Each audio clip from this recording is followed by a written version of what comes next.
കഴിഞ്ഞ UPSC ചോദ്യ പേപ്പറിൽ 2024 നടന്ന UPSC ചോദ്യ പേപ്പറിൽ നമ്മുടെ എഡ്യൂക്കേഷണൽ സോഫ്റ്റ്വെയർ പരീക്ഷയ്ക്ക് ചോദിച്ചിരുന്നു. അതുകൊണ്ട് തന്നെ വരാൻ പോകുന്ന LPSC പരീക്ഷയ്ക്കും സോഫ്റ്റ്വെയറിനെ കുറിച്ചുള്ള കാര്യങ്ങൾ നമ്മൾ അറിഞ്ഞിരിക്കേണ്ടതാണ്. പ്രത്യേകിച്ച് IT-യുമായി ബന്ധപ്പെട്ടുള്ള ചോദ്യം ഒന്നെങ്കിലും നമുക്ക് പ്രതീക്ഷിക്കാവുന്നതുമാണ്. അപ്പൊ കഴിഞ്ഞ തവണ ചോദിച്ച ചോദ്യമാണ് നമ്മൾ ആദ്യം നോക്കാൻ പോകുന്നത്. ചോദ്യം ഇതായിരുന്നു: പ്രൈമറി ക്ലാസ്സിലെ കുട്ടികൾക്ക് അനുയോജ്യമായതും പ്രത്യേക പരിഗണന അർഹിക്കുന്ന കുട്ടികൾക്ക് ICT പഠനം സാധ്യമാകുന്നതോടൊപ്പം അവരുടെ ഒട്ടനവധി ശാരീരിക പരിമിതികൾ മറികടക്കാൻ ഉതകുന്ന പ്രവർത്തനങ്ങളും കളികളും അടങ്ങിയതുമായ വിദ്യാഭ്യാസ സോഫ്റ്റ്വെയർ ഏതെന്നാണ് ചോദിച്ചത്. അവിടെ കളികളാണ്. ആരെയാണ് ടാർഗറ്റ് ചെയ്തിരിക്കുന്നത്? പ്രൈമറി ക്ലാസ്സിലെ കുട്ടികൾക്ക് അനുയോജ്യമായത് രീതി, കളികളിലൂടെ വിദ്യാഭ്യാസം പഠിപ്പിക്കുക എന്ന രീതിയാണ് ഇവിടെ അവലംബിച്ചിരിക്കുന്ന സോഫ്റ്റ്വെയർ ഏത് എന്നാണ് ചോദിച്ചിരിക്കുന്നത്. നമുക്ക് 4 ഓപ്ഷനും നൽകിയിട്ടുണ്ടായിരുന്നു: ടെക്സ്റ്റ് പെയിന്റ്, ഫെറ്റ്, ജി കോംപ്രസ്, ജിയോജിബ്ര, ഇങ്ങനെ 4 ഓപ്ഷൻസ് നൽകിയിട്ടുണ്ടായിരുന്നു. നമുക്ക് ഓരോന്നും വിശദമായിട്ട് ഒന്ന് നോക്കാം. ഫസ്റ്റ് നമ്മൾ നോക്കാൻ പോകുന്നത് ടെക്സ്റ്റ് പെയിന്റിനെ കുറിച്ചാണ്. ടെക്സ്റ്റ് പെയിന്റ് എന്ന് പറയുന്ന പേര് പോലെ തന്നെ കൂടുതൽ എക്സ്പ്ലനേഷൻ ഒന്നും വേണ്ട. പെയിന്റ് ചെയ്യാൻ സഹായിക്കുന്ന സോഫ്റ്റ്വെയർ ആണ് ഏതെന്ന് പറയുന്ന ടെക്സ്റ്റ് പെയിന്റ്.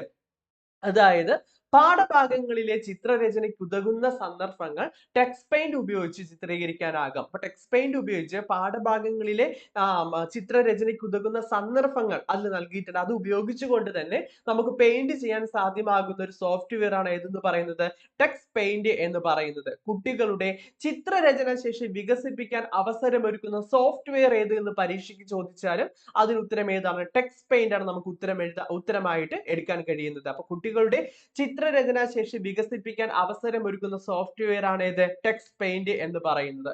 അടുത്തത് ജി കോംപ്രസ് എന്നറിയപ്പെടുന്ന സോഫ്റ്റ്വെയർ ആണ് നമ്മൾ പരിചയപ്പെടാൻ പോകുന്നത്. 2 മുതൽ 10 വയസ്സ് വരെയുള്ള കുട്ടികൾക്ക് ഇവിടെ പറഞ്ഞിട്ടുണ്ട് 2 മുതൽ 10 വയസ്സ്. അതുകൊണ്ട് തന്നെ നമുക്ക് ഉദ്ദേശിക്കാം പ്രൈമറി തലത്തിലെ കുട്ടികളെയാണ് ടാർഗറ്റ് ചെയ്തിരിക്കുന്നത്. കുട്ടികൾക്ക് ചേർന്ന കളികളുടെ ഒരു കൂട്ടമാണ് ഏതെന്ന് പറയുന്നത് ജി കോംപ്രസ് എന്ന് പറയുന്നത്. അപ്പൊ ജി കോംപ്രസ് എന്ന് പറയുന്നത് എന്താകുന്നു? കളികളുടെ ഒരു കൂട്ടമായിട്ടാണ് ജി കോംപ്രസ് വരുന്നത്.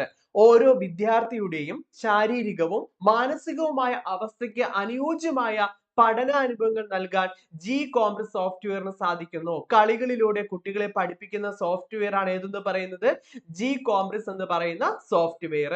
നമുക്ക് അടുത്തതിലേക്ക് പോകാം. അതിനു മുമ്പായിട്ട് ഇത് തന്നെയായിരുന്നു പരീക്ഷയ്ക്ക് വന്ന ചോദ്യത്തിന്റെ ഉത്തരം എന്ന് പറയുന്നത്. എന്താണ്? പ്രൈമറി ക്ലാസ്സിലെ കുട്ടികൾക്ക് അനുയോജ്യമായതും പ്രത്യേക പരിഗണന അർഹിക്കുന്ന കുട്ടികൾക്ക് ICT പഠനം സാധ്യമാകുന്നതോടൊപ്പം അവരുടെ ഒട്ടനവധി ശാരീരിക പരിമിതികൾ മറികടക്കാൻ ഉതകുന്ന പ്രവർത്തനങ്ങളും കളികളും അടങ്ങിയ സോഫ്റ്റ്വെയർ എന്ന് ചോദിച്ചാലും ഏത് തന്നെയാണ് ആൻസർ? ജി കോംപ്രസ് ആണ് സോഫ്റ്റ്വെയർ ആയിട്ട് നമുക്ക് എടുക്കാൻ കഴിയുന്നത്. Next GeoGebra.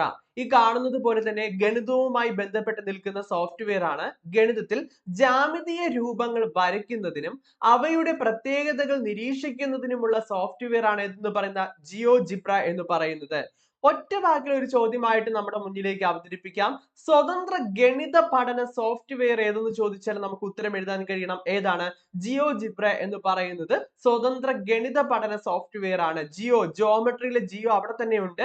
അപ്പൊ അതുമായി കണക്ട് ചെയ്ത് നിങ്ങൾക്ക് പഠിക്കാൻ കഴിയുന്നതാണ്. ജാമിതീയ രൂപങ്ങൾ വരയ്ക്കാൻ സഹായിക്കുന്ന സോഫ്റ്റ്വെയർ, ഒരു സ്വതന്ത്ര ഗണിത പഠന സോഫ്റ്റ്വെയർ ഏത് എന്ന് ചോദിച്ചാലും ഏത് തന്നെയാണ്? ജിയോജിബ്ര തന്നെയാണ്. അടുത്തത് സ്റ്റെല്ലേറിയം, നക്ഷത്രങ്ങളുമായി ബന്ധപ്പെട്ട് നിൽക്കുന്ന സോഫ്റ്റ്വെയർ ആണ്. അതായത് GPL അനുമതി പത്രമുള്ള ഒരു ഡെസ്ക് ടോപ്പ് പ്ലാനറ്റേറിയം സോഫ്റ്റ്വെയർ. ഒരു ഡെസ്ക് ടോപ്പ് പ്ലാനറ്റേറിയം സോഫ്റ്റ്വെയർ ഏത് എന്ന് പരീക്ഷയ്ക്ക് ചോദിച്ച ഏതാണ്? സ്റ്റെല്ലേറിയം ആണ് നമുക്ക് ഉത്തരമായിട്ട് എടുക്കാൻ കഴിയുന്നത്. നക്ഷത്ര ഗണങ്ങളും അവയുടെ ആകൃതിയും അതിലെ ഓരോ നക്ഷത്രത്തിന്റെ പേരും അവയുടെ തിളക്കവും അവയിലേക്കുള്ള ദൂരവും സ്റ്റെല്ലേറിയം സോഫ്റ്റ്വെയർ ഉപയോഗിച്ച് പരിശോധിക്കാൻ സാധിക്കുന്നതാണ്. അപ്പൊ എന്താണ്? നക്ഷത്രങ്ങളും അവയുടെ ആകൃതിയും അതിലെ ഓരോ നക്ഷത്രത്തിന്റെ പേരും അവയുടെ തിളക്കവും അവയിലേക്കുള്ള ദൂരവും സ്റ്റെല്ലേറിയം സോഫ്റ്റ്വെയർ ഉപയോഗിച്ച് പരിശോധിക്കാൻ സാധിക്കുന്നതായിരിക്കും. GPL അനുമതി പത്രത്തോടു കൂടി പ്രവർത്തിക്കുന്ന ഒരു ഡെസ്ക് ടോപ്പ് പ്ലാനറ്റേറിയം സോഫ്റ്റ്വെയർ ഏതെന്ന് ചോദിച്ചാലും ഏതാണ്? സ്റ്റെല്ലേറിയം സോഫ്റ്റ്വെയർ ആണ്. അടുത്തത് മാർബിൾ ആണ്. പേര് കേൾക്കുമ്പോൾ നമ്മൾ തറയുമായി ബന്ധപ്പെട്ട് നിൽക്കുമെന്നൊക്കെ നമുക്ക് തോന്നും. അല്ല, നേരത്തെ പറഞ്ഞത് ഗ്ലോബും മാപ്പുകളും ഉപയോഗിച്ച് നടത്തിയിരുന്ന ഭൂമിശാസ്ത്ര പഠനം കൂടുതൽ രസകരവും ലളിതവുമാക്കാൻ സഹായിക്കുന്ന സോഫ്റ്റ്വെയർ ആണ് ഏതെന്ന് പറയുന്നത് മാർബിൾ സോഫ്റ്റ്വെയർ. അപ്പൊ മാർബിൾ എന്ന് പറയുന്നത് ജോഗ്രഫി പഠനവുമായി ഭൂമിശാസ്ത്ര പഠനവുമായി ബന്ധപ്പെട്ട് നിൽക്കുന്ന സോഫ്റ്റ്വെയർ ആണ് ഏതെന്ന് പറയുന്നത് മാർബിൾ സോഫ്റ്റ്വെയർ എന്ന് പറയുന്നത്.